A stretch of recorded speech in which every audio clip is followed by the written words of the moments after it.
Hoje a pastora vai trazer uma palavra aqui para os jovens, né, pastora? Aleluia. Aleluia.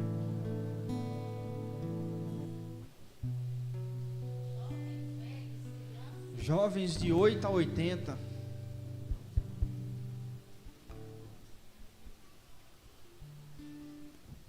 Aleluia.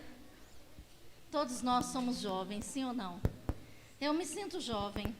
Se tem uma coisa que eu acho que não vai acontecer comigo, é eu me envelhecer.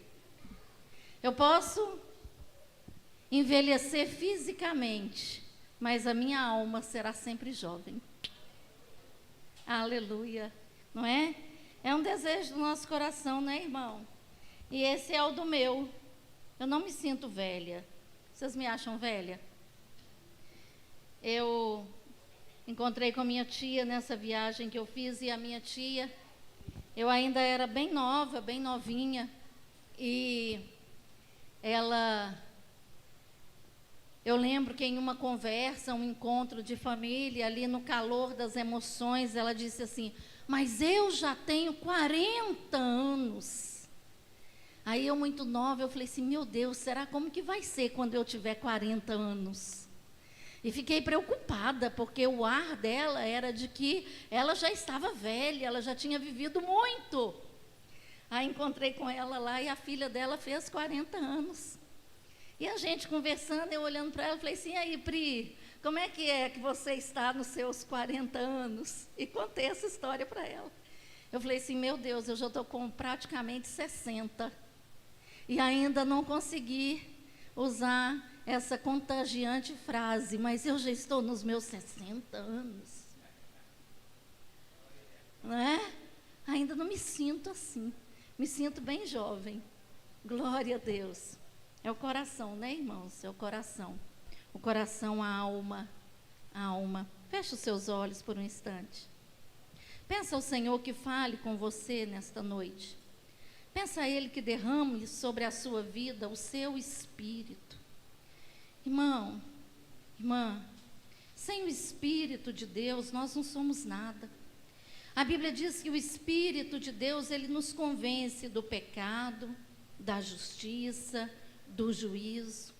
A Bíblia diz que o Espírito Santo, ele é consolador.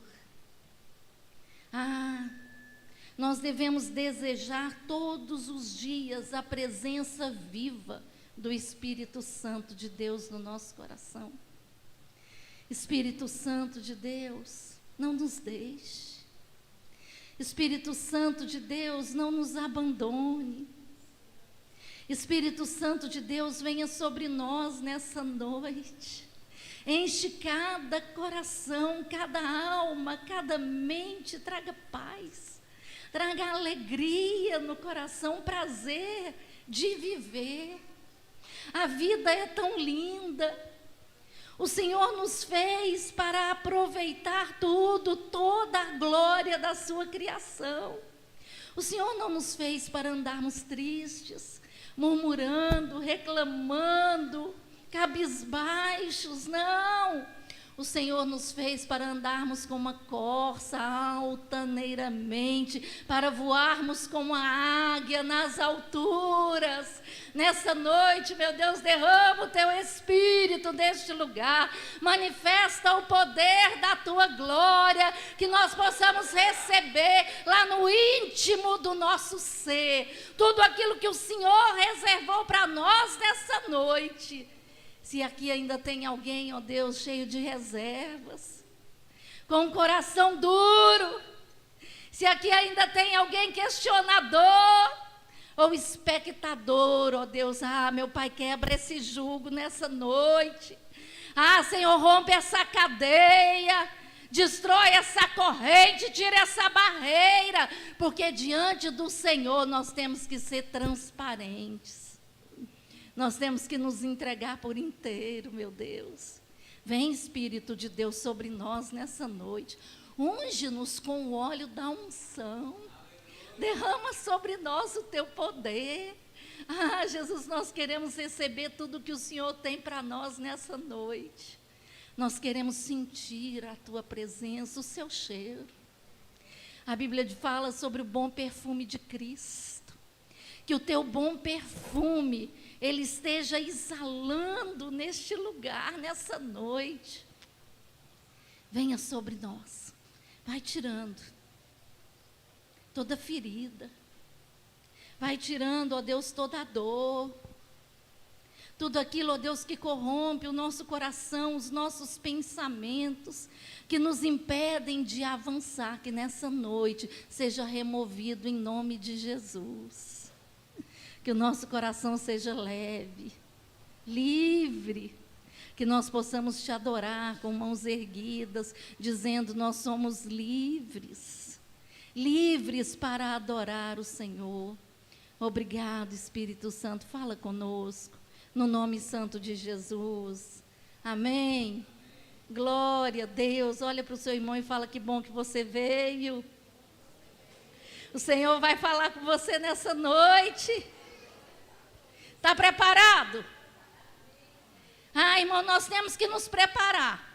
Eu me preparei. Na hora que deu umas 4 horas da tarde, eu tomei banho, lavei meu cabelo, para eu não vir com o cabelo molhado, não é? Eu me arrumei, eu me ajeitei e falei: olha, eu quero sair bem. É tão gostoso quando a gente olha no espelho e a gente se sente bem, sim ou não? Principalmente as mulheres, mas isso é preconceito, porque os homens também olham no espelho. Olha, e não é pouco não, olha muito no espelho, sim ou não? Olha, o homem também gosta de um espelho, não é verdade? Aleluia. E eu quero deixar claro para vocês nessa noite, meus irmãos, que nós não pregamos uma palavra, nós semeamos sementes. Semeamos sementes, e o seu coração, ele tem que ser terra fértil, terra arada, preparada, para que a semente ela possa cair e ela possa gerar fruto. Fruto, toda semente lançada, ela precisa gerar fruto. E para a semente gerar fruto, a semente precisa morrer. Morrer. Lá no livro de João 12, 24, a palavra do Senhor diz assim: digo verdadeiramente. Eu amo quando Jesus fala isso, verdadeiramente. Verdadeiramente é porque não deixa margem de dúvida, é precisão, é certo, é correto. E ele diz: se o grão de trigo não cair na terra e não morrer, continuará ele só. Mas se morrer, dará muito fruto. Sabe por que às vezes nós andamos sozinhos, nós nos sentimos tão só? Porque nós ainda não morremos. Nós precisamos morrer para as coisas desse mundo. Quando a gente tem um encontro verdadeiro com Jesus, quando Jesus entra na nossa casa, quando Ele passa a fazer parte da nossa vida, aquilo que está lá fora não nos importa mais, não tem peso na nossa vida. E se não tem peso na nossa vida, quer dizer que nós morremos.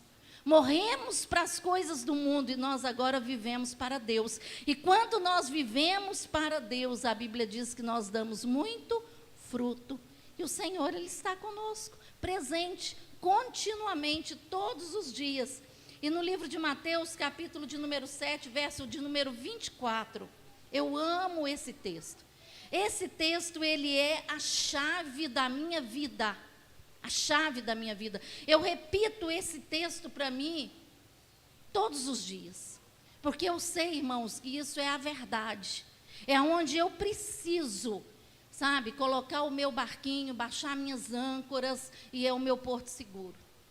A Bíblia diz em Mateus 7, 24, portanto, quem ouve estas minhas palavras e as pratica, Senhor, me ensina a ouvir a Tua palavra e a colocar em prática.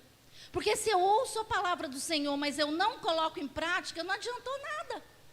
É igualzinho você puxar uma receita da internet e falar assim: hoje eu vou fazer uma torta. Puxa a receita da internet, mas na hora de fazer a torta você nem consulta a receita. Então, quer dizer, você não pode dizer que você fez a torta baseada em uma receita.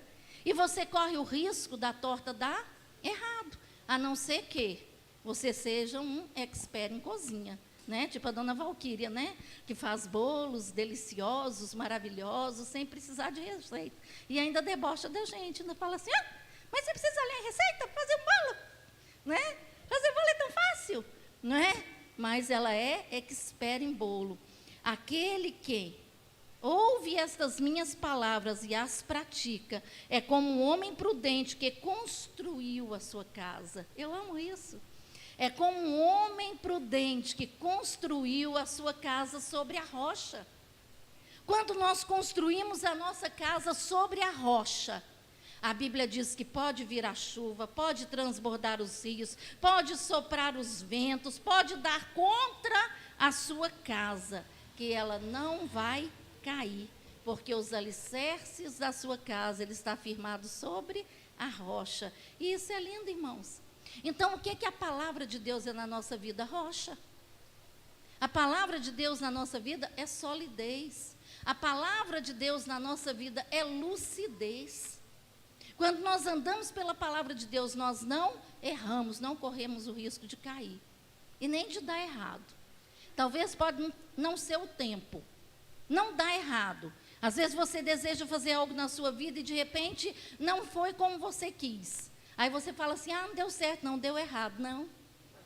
A Bíblia diz que todas as coisas cooperam conjuntamente para o bem daqueles que amam a Deus.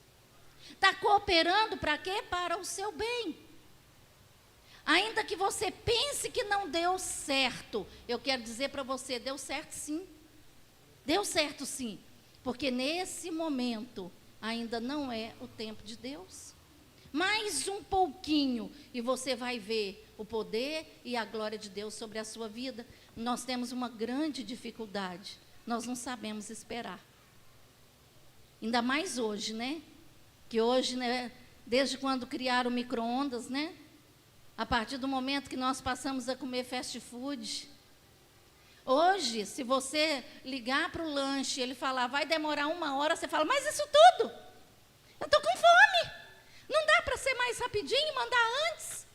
Por quê? Porque a gente quer tipo miojo, instantâneo. Ligou o lanche, você acabou de desligar o telefone, sua campainha tocou para entregar seu lanche. É como se alguém já lesse seu pensamento, falando, a Sâmara e o Daniel vão pedir o lanche, eu já vou deixar pronto, porque na hora que ela pedir, a campainha já toca. É assim que nós queremos as coisas hoje, irmãos. Mas vamos ao texto da mensagem, Apocalipse, capítulo de número 1, verso de número 9. Presta atenção nesse texto. Eu, João, irmão e companheiro de vocês no sofrimento, no reino e na perseverança em Jesus, estava na ilha de Patmos, por causa da palavra de Deus.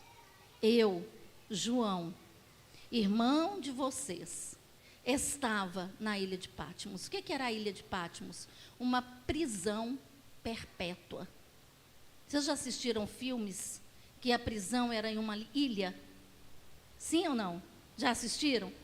Não tem como. Ou a pessoa fica ali, se submete àquilo tudo, ou então ela morre. Porque não tem como de sair para ali, está no meio do oceano.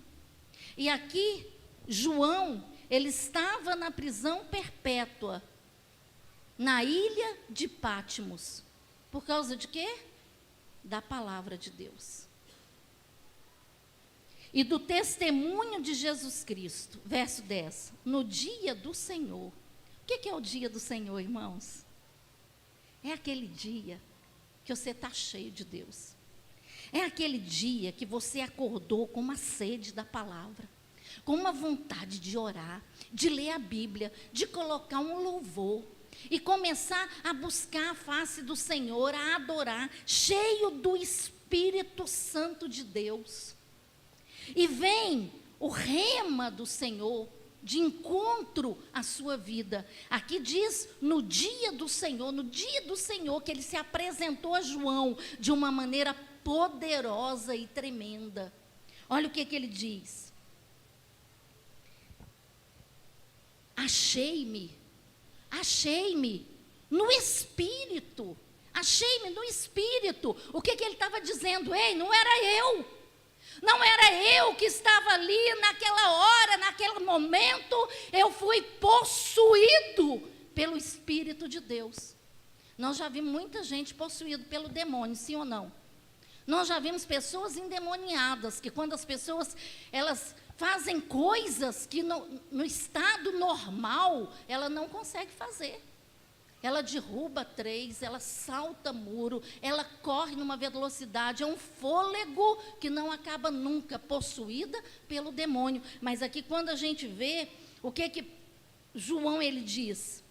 Achei-me no Espírito. Ele estava cheio de Deus, ele estava possuído pelo Espírito Santo de Deus. E diz assim, e ouvi por trás de mim uma forte voz, como de trombeta. Ele entrou em estado de êxtase. E sabe por quê que a revelação veio para João? Sabe por quê que a revelação vem? Porque a gente está cheio do Espírito. Quando você está cheio, Deus fala. Quando você vive em Deus e para Deus, Deus fala.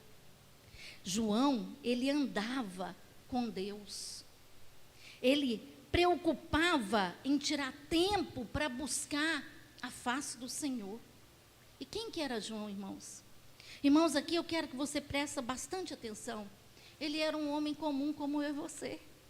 Ele era um pescador e ele foi chamado para servir o Senhor Jesus, assim como eu e você. Se hoje nós estamos neste lugar, foi porque nós recebemos um chamado de Deus. Nós temos uma missão a cumprir. João, irmãos, ele era um evangelista e considerado um dos discípulos preferidos de Jesus. Por que ele era um dos discípulos preferidos de Jesus? Porque ele estava sempre presente. Querido, se Jesus ia pregar para a multidão, João estava do lado. Se Jesus ia descansar, João estava do lado. Se Jesus saía para comer alguma coisa, João estava do lado. João estava na congregação, João estava na vigília. João, ele estava aonde Jesus estava. E por causa dessa atitude de João, de estar sempre presente, ele recebeu uma promoção. Ele não era mais um dos 12. Ele agora fazia parte de um grupo de 3. João, Pedro e Tiago. Foram promovidos. E agora não era mais ele que estava. Não era ele que ia. Não era ele que ia para a sinagoga. Não era ele que ia para a evangelização na praça. Não era ele que ia para a vigília. Agora ele era convidado a ir. Porque ele estava sempre com Jesus. Jesus chegava e falava, ei, vamos comigo. Ei, você sobe comigo até o Getsemane. Ei, você sobe comigo até o monte da configuração. Ei, você vem ali comigo para a gente orar na casa daquela irmã, para fazer esse trabalho. Você está entendendo a posição? Quando eu estou sempre, vai chegar um momento que eu sou promovido. Aí agora eu não vou mais estar, eu agora vou ser convidado a ir. E João, ele foi convidado a estar com Jesus nos momentos mais importantes da vida de Jesus. Diga glória a Deus. Querida, é isso que nós devemos desejar. Na última ceia, antes de Jesus ser crucificado, qual era a posição de João? Sentado exatamente do lado. Sentado do lado de Jesus. E mais, agora, ele ainda tinha a liberdade de repousar a sua cabeça no peito de Jesus. Pensa o que é isso.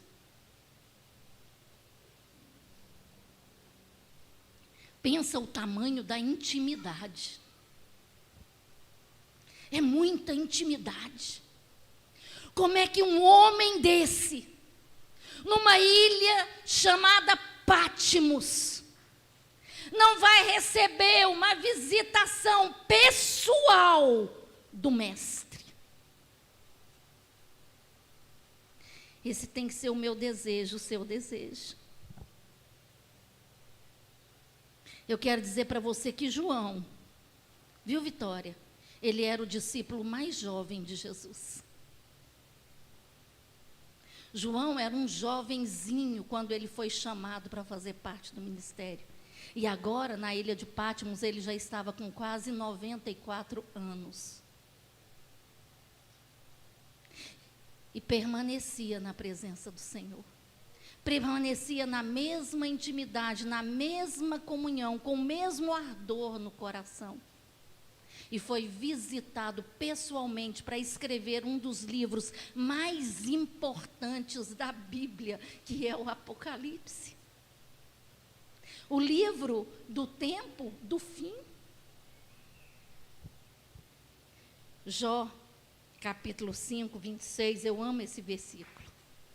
O justo, em robusta velhice, entrará para a sepultura, como se recolhe o feixe de trigo no seu tempo.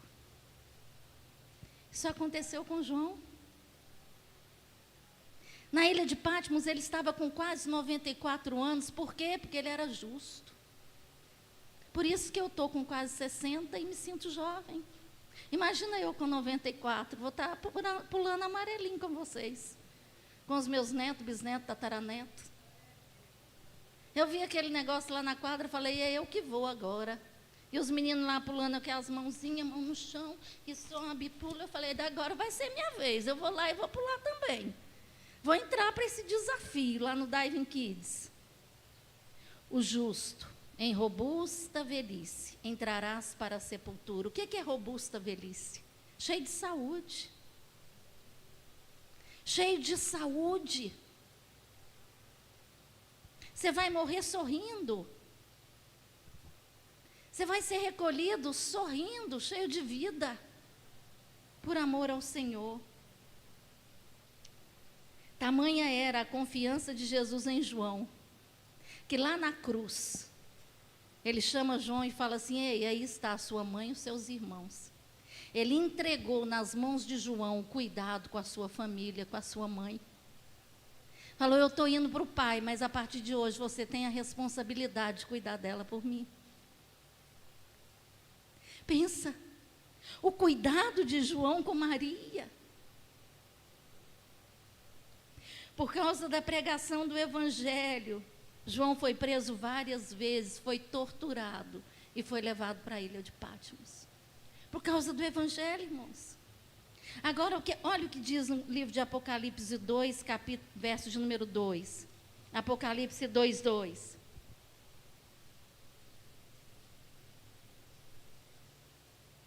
Falei de João. Agora eu quero falar de mim e de você. E nós? Como que nós estamos no nosso relacionamento com Jesus? No nosso relacionamento com o Pai?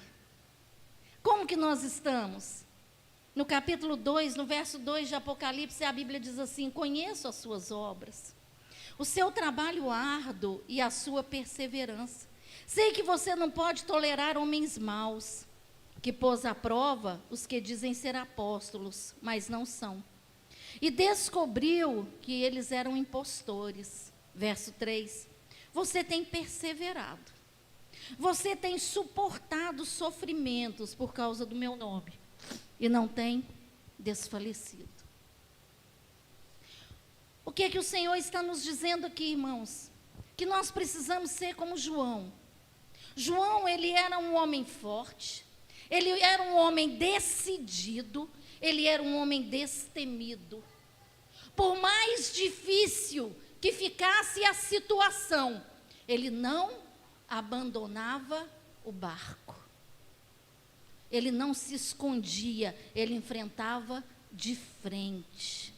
Querido, existem adversidades, problemas na nossa vida, que eles não foram resolvidos ainda, porque nós não estamos enfrentando de frente.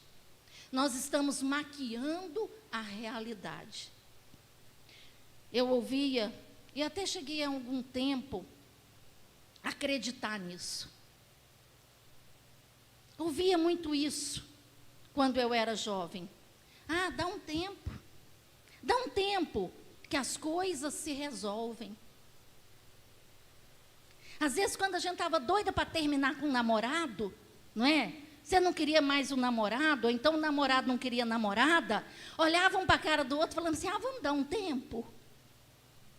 Não era assim? Mas esse tempo lá no íntimo, lá no sagrado, ele era o quê? Ele era uma ruptura no relacionamento. Eu não quero mais. E a gente maquiava a situação porque mentiram para nós, dizendo que o tempo resolve qualquer coisa. Mas a Bíblia não diz isso. A Bíblia diz que nós devemos enfrentar situações, resolver os problemas. Quando nós enfrentamos as situações, resolvemos o problema, ele não tem mais poder sobre nós. Isso se chama lucidez, irmãos. Por isso a palavra do Senhor diz assim: conheço as tuas obras e o teu trabalho, e a sua perseverança. Queridos, a perseverança é quando eu falo, olha, eu não vou abrir mão, eu não vou afastar dessa situação até ser resolvido esse problema. Fugir nunca foi a melhor solução. É necessário, querido, perseverar e tomar uma posição. Sem posição, irmãos, nós permitimos que as pessoas resolvam por nós. Quando nós recuamos e não nos posicionamos, os outros resolvem por nós. Depois a gente vai dizer, mas eu não queria que acontecesse assim. 1 Coríntios 15, 58. A Bíblia diz assim: portanto, meus amados irmãos, mantenham-se firmes. Você está vendo? É para perseverar, é para ficar firme, é para se manter inabalável. Irmãos, é posição. A posição, quando nós entendemos ela, nós guardamos num campo de futebol. O atacante, ele não vai para a defesa. E nem a defesa vai para o ataque, porque ele não pode deixar a sua área de atuação descoberta. Assim, queridos, somos nós diante do opressor, diante do inimigo, diante das obras de Satanás. Nós não podemos abandonar a nossa posição. O Senhor diz aqui, olha, mantenham-se firmes e que nada os abale. Sejam sempre dedicados à obra do Senhor, pois vocês sabem que no Senhor, aonde? No Senhor. No Senhor, o trabalho de vocês não será inútil. Talvez a gente fazendo com a nossa própria razão e consciência, nós vamos nos arrepender depois. Mas quando nós fazemos no Senhor, debaixo de oração, debaixo de jejum, esperando uma resposta de Deus, a Bíblia diz que o nosso trabalho não será inútil. No Senhor é que o nosso trabalho é válido. Sabe, irmãos, eu digo isso porque muitos já realizaram grandes obras dentro da igreja, mas não no Senhor. E hoje são fora da igreja. Quando nós realizamos de fato e de verdade no Senhor, nós não nos afastamos. O crente verdadeiro, decidido a servir a Deus, irmãos, ele não é abalado. Cada dia que passa, ele amadurece mais no Evangelho. Sabe no que eu acredito? Eu acredito que nesse tempo, se levantará uma igreja firme, forte e perseverante. Queridos, não em homens, em pessoas, não, mas na palavra de Deus. Na palavra. Pessoas que querem ler a palavra, pessoas que querem conhecer a palavra, as pessoas que querem praticar a palavra. Irmãos, não está tendo recurso mais não. Para todo lado que nós mexemos, nós estamos sendo encurralados. O jeito é nos voltarmos para Deus, o jeito é nos voltarmos para a palavra. Hoje pela manhã, eu aconselhando uma irmã, eu falei com ela, irmã, você sabe por que nós enfrentamos tantos problemas, tantas dificuldades? Porque nós não lemos o manual. Nós queremos fazer com o nosso conhecimento, com a nossa sabedoria, nós achamos que nós somos inteligentes, achamos que somos intelectuais, achamos que somos habilidosos e aptos para resolver as coisas. Não lemos a Bíblia. Irmão, presta atenção comigo. Como que chama esse livro? Aqui chama Antigo Testamento e Novo Testamento. Antigo Testamento e Novo Testamento. Querido, o que é um testamento? Um testamento é uma herança deixada. E quem deixa herança para quem? Os pais deixam herança para os filhos. E se o pai deixou uma herança para o filho, é para o filho fazer o quê com a herança? Tomar posse e usufruir dela. Seu pai deixou uma Mercedes na garagem para você. Falou, olha, esse carro é a herança que eu vou deixar. Aí você fica sabendo que seu pai deixou esse carro para você na garagem. Você vai lá todos os dias, olha o carro e passa uma flanelinha nele. Mas nunca entra. Nunca tira ele da garagem. Nunca dirige. Não usufrui do prazer, do conforto, da alegria que esse carro vai te proporcionar. Assim somos nós, mediante a palavra de Deus. A Bíblia diz que aqui tem 8.000 promessas de bênção, de vitória para a nossa vida. Você conhece quantas? Talvez esse problema que você está lutando hoje, ele está aqui com a resposta, como uma promessa de vida para você. Mas como nós não lemos o testamento, nós não temos como tomar posse da herança. A herança é nossa, mas nós não temos conhecimento dela. A herança é para trazer conforto e bem-estar, saúde para a nossa vida, mas nós não tomamos posse dela. Vocês estão entendendo? Por isso que nós fazemos isso aqui a cada ano, ó, na tentativa de alcançarmos o favor do Senhor. Todo 31 de dezembro nós entregamos para a igreja um plano de leitura bíblica. A gente tenta forjar. Você compreender que a melhor coisa na sua vida e na sua descendência é você conhecer a boa, perfeita e agradável vontade do Senhor. Como nós desfrutamos de uma vida plena quando nós conhecemos a palavra. Ler a Bíblia, irmãos, deve ser um dos nossos primeiros alvos a cada ano. Qual que é seu alvo para 2023? Ler a Bíblia toda. Eu quero dizer para você, querido, resgate o primeiro amor. Resgate aquele dia que você conheceu Jesus e você era apaixonado por Ele. Apaixonado pela palavra. Olha o verso de número 4 e 5 de Apocalipse 2. Tenho, porém, contra ti, que deixastes o teu primeiro amor. Lembra-te, pois, de onde caístes. Tem um lugar, irmãos. Tem um lugar. E arrepende. É isso que o Fabrício falou. A vida hoje ela é tão fácil. É tudo tão fácil na nossa vida, tudo tão simples, que a gente não gera no nosso coração arrependimento. Hoje, se você não tem uma bicicleta, você tem uma moto. Se você não tem uma moto, você tem um carro. Você vai e vem, as coisas são tudo perto. Você quer comer, você não precisa plantar, você não precisa cuidar, você não precisa colher. Você pega seu dinheiro e vai no supermercado e compra. E ainda escolhe a marca do produto que você quer. É tão fácil, irmãos, que nós perdemos a essência. Nós esquecemos que nós fomos formados do pó. Esquecemos que foi Deus quem soprou nas nossas narinas o fôlego de vida. E nos desviamos facilmente. Agora olha o que diz. E pratica as primeiras obras. Ei, me ame como você me amava. Me busque como você me buscava. Me deseje como você me desejava.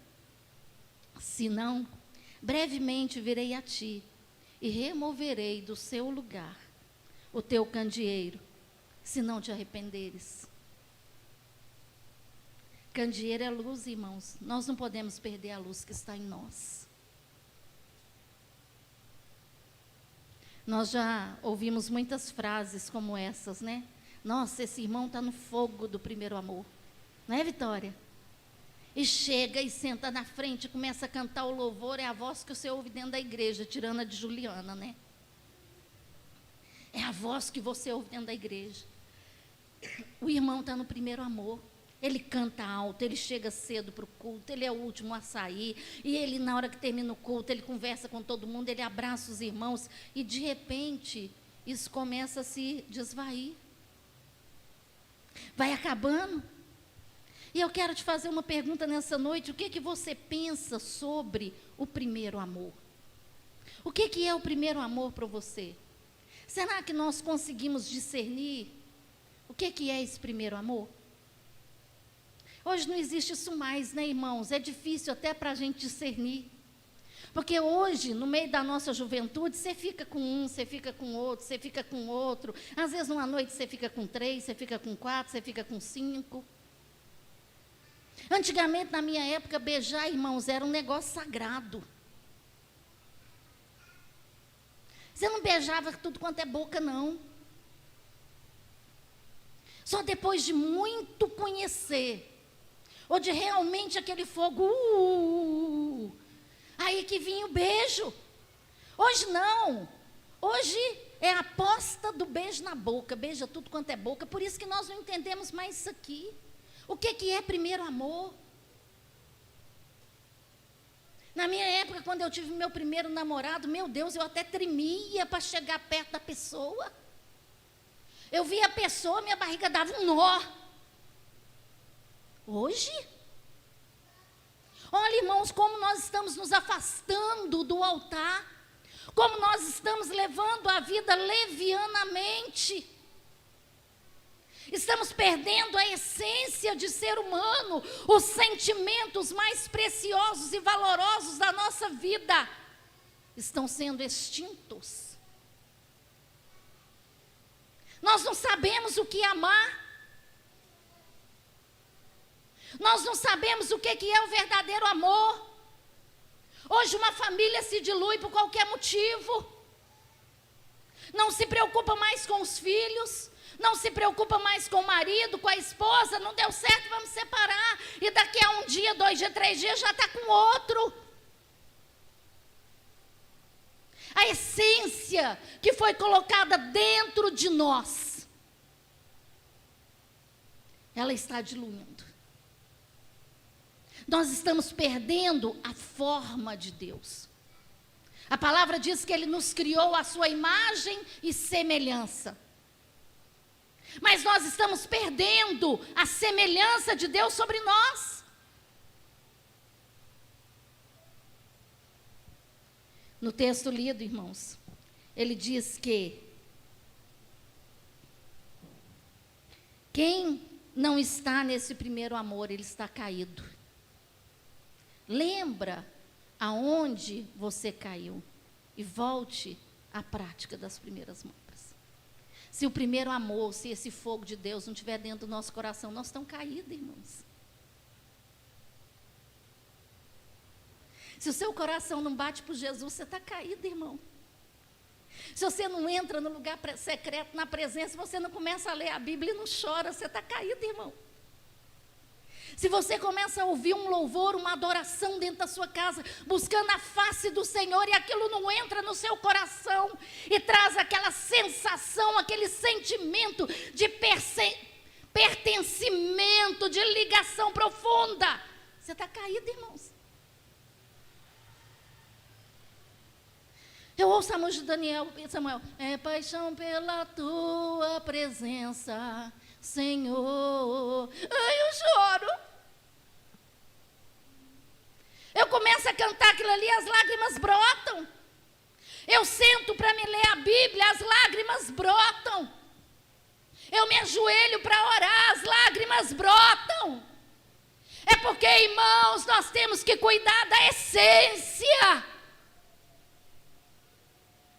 Querido, eles estão nos levando como animais. que passam por um ciclo na vida, nasce, cresce, reproduz e morre. Nós não somos. Deus colocou essência no nosso coração. Deus colocou alegria, Deus colocou amor, Deus colocou fé. E tantos outros atributos. Mas nós estamos perdendo, irmãos. Em Levíticos capítulo 6, no verso 13, a Bíblia diz assim: mantenha-se o fogo continuamente aceso no altar. Não deve ser apagado. Eu tenho que buscar por isso. Eu tenho que dizer: Deus, não me deixa esfriar, não me deixa morrer. Nós estamos esfriando, nós estamos morrendo aos poucos. Porque nós não conseguimos cumprir aquilo que nós precisamos cumprir. Ler a Bíblia, ter uma vida com Deus. Aquele fogo do primeiro amor, do primeiro encontro com Deus, tem que durar uma vida inteira. Tem que durar uma vida inteira. Eu me converti com 18. Hoje eu estou com 58. E eu tenho um amor tão grande por Deus. Parece que quanto mais eu amadureço, quanto mais eu leio a Bíblia, quanto mais eu oro, mais eu amo. Assim acontece com meu marido. Olha. Quanto mais eu convivo com ele, quanto mais eu... Irmãos, hoje nós passamos a manhã inteira lavando cortina, eu e ele. Ali o Ellison viu, né, o Ellison? Passou na porta lá de casa, o portãozão está lá aberto e a gente esfregando cortina. Nós dois. Tudo que a gente faz, irmãos, a gente tem que fazer com essência. Quanto mais a gente amadurecer, mais a gente tem que amar. O seu casamento, ele tem que ficar cada dia melhor. O seu relacionamento, ele tem que ficar cada dia melhor. Quanto mais você amadurece, mais experiência você ganha e melhor você fica. Não é assim? A música não fala que é panela velha que faz comida boa? Então, quanto mais nós envelhecermos, melhores nós temos que ficar em tudo. Em tudo. Querido, se esforce. Em Mateus capítulo 11, no verso 12, a Bíblia diz assim: desde os dias de João Batista. Isso não é novo. Não é para agora, não é nesse tempo. A advertência já é há muitos anos. João Batista foi antecessor de Jesus. Aqui a palavra diz: desde os dias de João Batista até agora, até hoje, o reino dos céus é tomado à força, e os que usam de força se apoderam dele. É porque não é fácil. Tem que ter perseverança. A batalha, ela é intensa. Irmãos, é uma militância constante de carne e espírito. Uma guerra que precisa ser vencida todos os dias. Eu amo o Salmo 84. E no título do Salmo 84, o salmista diz: saudades do templo. Quanto que você tem saudade de alguém ou de alguma coisa? Quando está longe, certo? Quando está longe, eu estou morrendo de saudade da Maitê. Hoje eu falei com a Melina, a saudade é tanta que chega a doer. Está doendo. E nós já começamos lá no grupo da família a contagem regressiva. 25, 24 dias para a gente se encontrar. A saudade é tão grande que ela chega a doer. E o salmista intitula o Salmo de número 84 de saudades do templo. Se está com saudades, é porque tem muito tempo que não vai lá. Eu oro todos os dias e falo assim: ô Senhor, coloca no coração dos teus filhos saudade pela tua igreja. O desejo de estar na sua casa, na sua presença. É porque tem muito tempo, irmãos, que não sente a presença. Se está com saudade, é porque tem muito tempo que não chora. Que os olhos estão secos, que o coração está frio e a alma está distante. saudades do templo. É uma lembrança de tudo que ele vivia lá. Talvez o Salmo 84 foi escrito quando Davi fugia.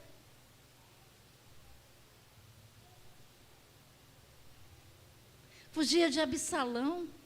Ele armou a tenda, ele fez tudo e ele estava ali todos os dias na adoração, no louvor, na busca do Senhor, e agora ele estava distante. E ele dizia: ai, que saudade da arca, que saudade da tenda, que saudade de ouvir as canções,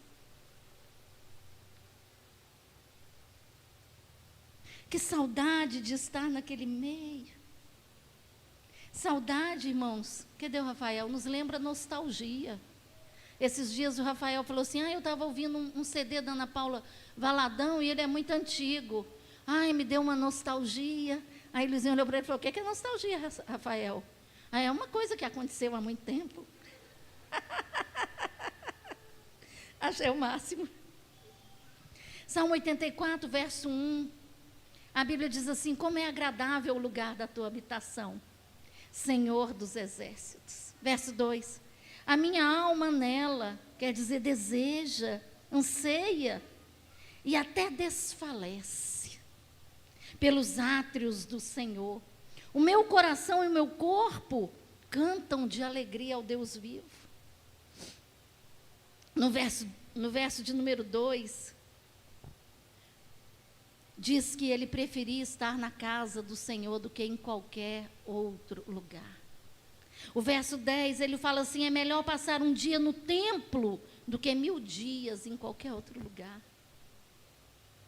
Irmãos, aproveita, se entrega por inteiro. Deixa eu dizer para você, meu querido, minha querida, na casa do Senhor é que o salmista se sentia feliz, que ele tinha alegria, segurança, proteção. Na casa do Senhor é que ele podia refrigerar a sua alma, que ele se sentia totalmente tranquilo. Na casa do Senhor era o seu ninho, de fato. Na casa do Senhor vivemos uma das mais emocionantes e empolgantes experiências que uma pessoa pode ter. Esses dias atrás, Bruna falou: pastora, eu estou em êxtase. Que foi, Bruna? Eu fui batizada pelo Espírito Santo. E ela estava ali naquele cantinho, e ela sobressaiu a tudo aqui. Ela falou: eu não estou sentindo o chão na hora que terminou o culto. É o lugar onde nós temos as maiores e melhores experiências, irmãos. Na casa do Senhor nós podemos sentir a grandeza de Deus, ouvir a sua voz e ser tocado pela sua presença. É aqui. Esse lugar tem que fazer toda a diferença na nossa vida. Deus, ele vem ao nosso encontro. A Bíblia diz que quando Salomão terminou de orar, o templo se encheu de fumaça. E a Bíblia diz que os sacerdotes, eles não conseguiam parar em pé. Na casa do Senhor, ele enxuga as nossas lágrimas, ele alegra o nosso coração e nos faz vencer o vale de lágrimas. Sabia que a Bíblia fala sobre o vale de lágrimas? Mas ele diz para nós: lembra-te, pois, de onde caíste, qual foi o lugar onde você perdeu esse amor. No verso número 3 do Salmo 84, ele diz: até o pardal encontrou casa e a andorinha ninho para si, e eu encontrei os teus altares, Senhor. Sabe por que ele diz até? Porque até os animais, eles desejam a presença do Senhor. Mas, querida, é preciso se arrepender e praticar as primeiras obras.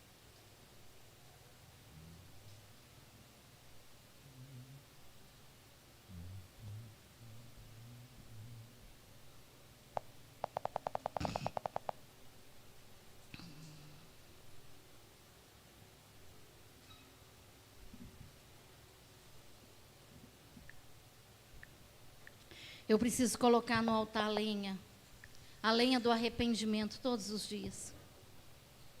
A Bíblia diz que o fogo, ele arderá continuamente. Deixa eu te dizer, irmãos, em Êxodo capítulo 3, verso de número 13, Moisés, ele fez uma pergunta para Deus.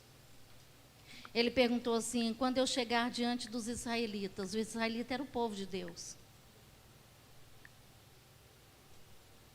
São vocês que estão aqui hoje. Quando eu chegar diante dos israelitas, o que eu vou lhes dizer? Sabe o que Deus diz? O Senhor disse a ele assim: diga aos israelitas, eu sou o que sou. Ele me enviou a vós. Eu sou o que sou, ele me enviou aos outros. Nossa, isso é poderoso, não é? Sabe por que isso é poderoso, irmãos? Porque Deus transmite uma segurança para Moisés, dizendo: diga que fui eu. Ou diga que serei eu. Não, ele disse: diga que eu sou. É porque ele é o mesmo ontem, ele é o mesmo hoje, ele é o mesmo eternamente. Mas sabe o que acontece com a gente, irmãos? Eu quero mostrar aqui para vocês o que acontece com a gente na presença do Senhor.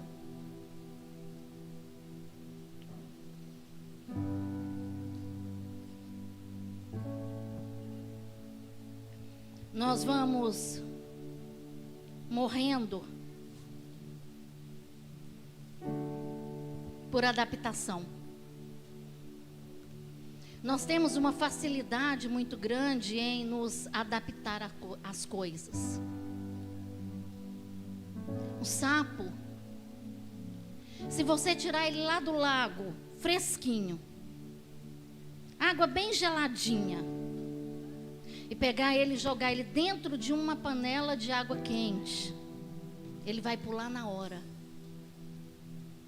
Mas se você for lá no lago, encher o seu caldeirão com a água da temperatura do lago, colocar o sapo lá dentro e colocar a panela na trempe do fogão, o sapo, ele está na sua zona de conforto. O que nos destrói é a zona de conforto. Pode passar. Estudos demonstram que um sapo colocado num recipiente com a mesma água de sua lagoa fica estático durante todo o tempo em que a água é aquecida, mesmo que ela ferva. Se eu coloquei o sapo dentro da panela, coloquei o fogo debaixo, ele vai ficar estático, quer dizer, ele vai ficar parado. Mesmo se a água está aquecendo, o sapo, ele fica imóvel. Isso acontece porque o seu corpo se ajusta à temperatura da água. Permanece lá dentro e continua se ajustando quanto maior for o calor. Ele está se adaptando à temperatura da água. Ele está se adaptando ao clima da água. E ele está produzindo algo dentro dele para refrescar o seu corpo e não se deixar queimar pela temperatura da água. Próximo. Olha a tranquilidade dele, ó. Ainda está lá até tentando pegar as mosquinhas, olha. O sapo não reage ao gradual aumento de temperatura, mudanças de ambiente, e morre quando a água ferve, exausto, devido a tantos ajustes que o seu corpo teve que fazer para se adaptar à mudança do ambiente. Próximo. Alguns diriam que o que matou o sapo foi a água fervendo. E você? Você acha que o que matou o sapo foi a água fervendo? Sim ou não?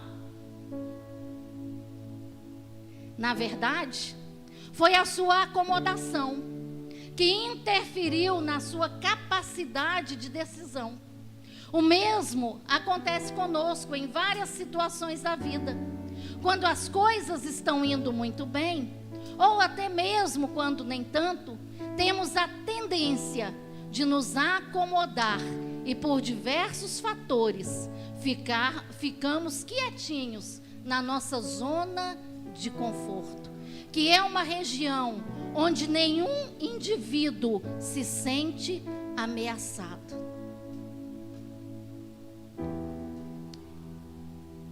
Está nesta zona aquele acomodado à sua rotina, que não se arrisca e aceita as coisas como elas estão. Contudo, algumas vezes esquecemos que o sucesso é edificado na capacidade que temos de enfrentar obstáculos, dificuldades e mudanças, e não na acomodação. Porém, como é difícil mudar e encarar o desconhecido. A gente faz uma força terrível para manter na mesma situação.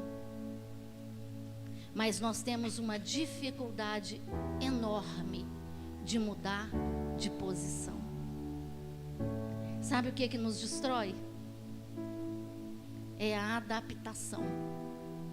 Nós vamos nos adaptando, principalmente ao ruim.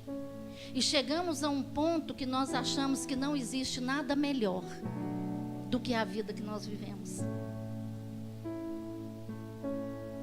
Temos dificuldade de enfrentar o novo. Fique de pé no seu lugar.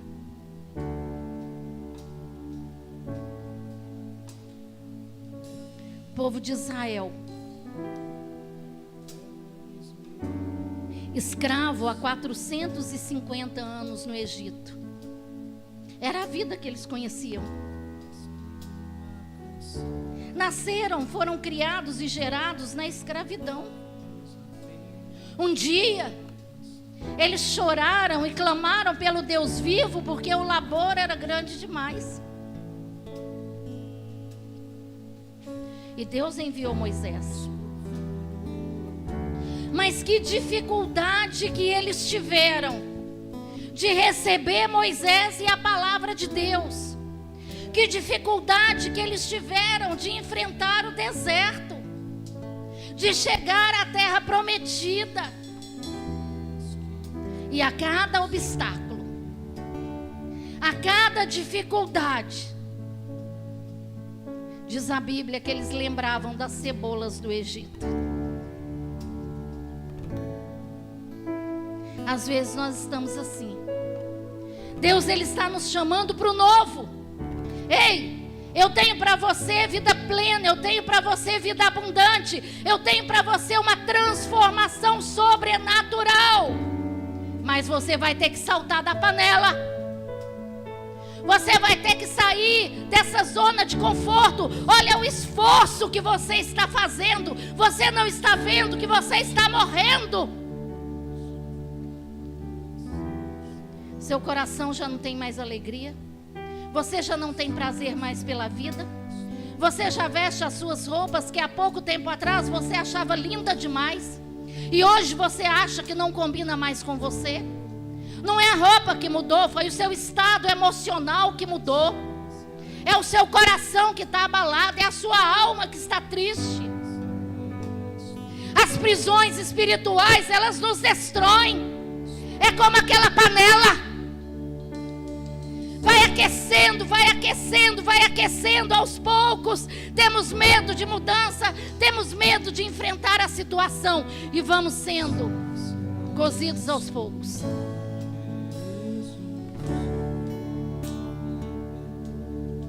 Deus te chama para uma vida nova. Quando Jesus entregou a sua vida na cruz do Calvário, Ele não fez pouco, Ele fez muito. Porque eu creio que aqui dentro desse salão hoje, nenhum de nós entregaria a sua vida por ninguém.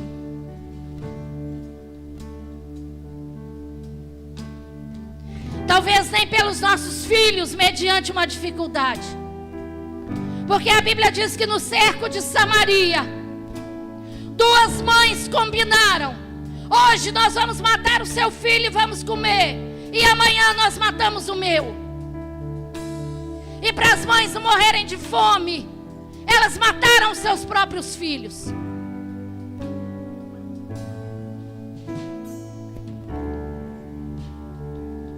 Querido, minha querida, a mudança ela é necessária. Sair dessa zona de conforto, desse lugar e tomar uma posição na sua vida é a melhor coisa que você faz. É uma lição para nós hoje.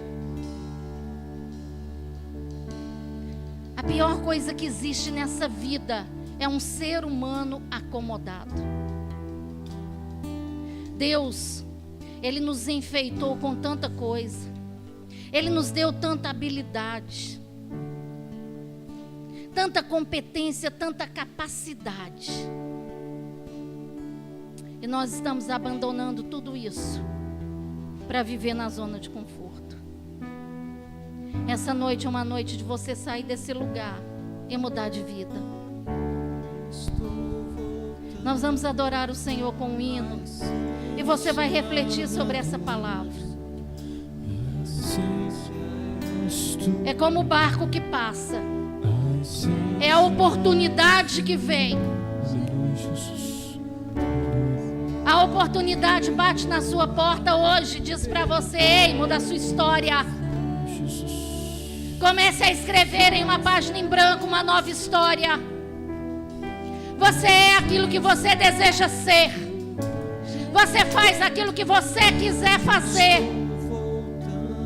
Seja perseverante. A essência da adoração e a essência, aleluia, aleluia, aleluia.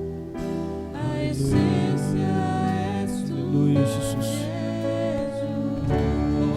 Aleluia, aleluia, aleluia. Pelo que eu fiz dela, mas a essência